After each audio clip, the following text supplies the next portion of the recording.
Hey guys, and welcome back to the cave.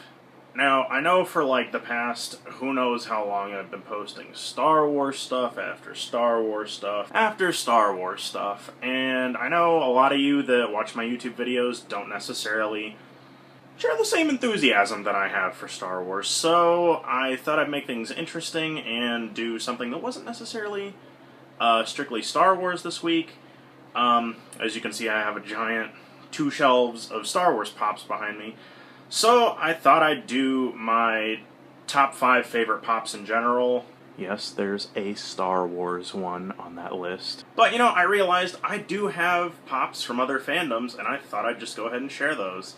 We'll go ahead and get the Star Wars one out of the way first. This is one of the Force Awakens variants of Poe Dameron, and the reason I chose this one out of my near 80-some Star Wars pops is because this is where it really all began. Back when our Kmart here in town was still, you know, functioning, they had Force Friday for the Force Awakens, and they had these little bobbleheads, and I thought they were really weird, but they looked really cool. And they just so happened to have one of Poe Dameron that was marked down to like $4, so I just went ahead and swiped it up, and 2 years later, here we are. Next up on this list, we have the one, the only, Baby Groot from Guardians of the Galaxy Volume 2. And a lot of people kind of trashed the amount of Baby Groot that we got in that movie, but me being the big softy I am, I happen to love me some Baby Groot.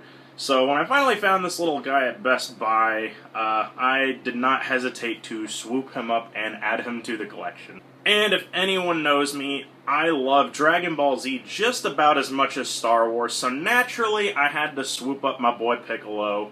And out of the Dragon Ball Z pops, he's probably my favorite, because he's always been my favorite character, because he is a total grumpus like I am.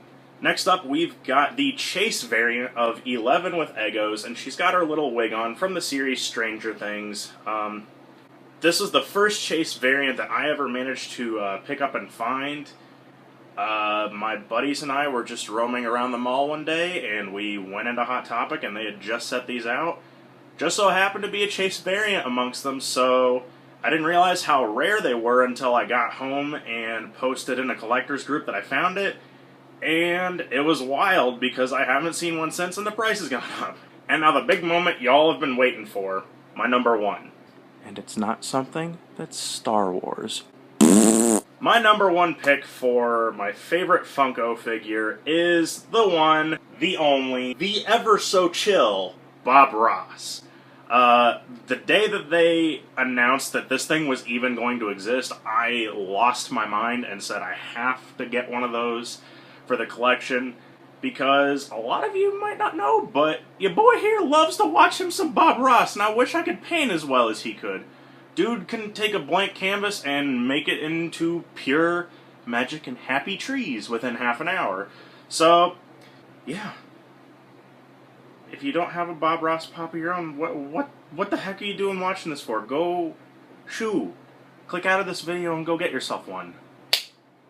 Anyways, that is it for this week. If you're curious about any other pops I have in my collection that are not Star Wars, hit me up and I'd love to talk about them with you.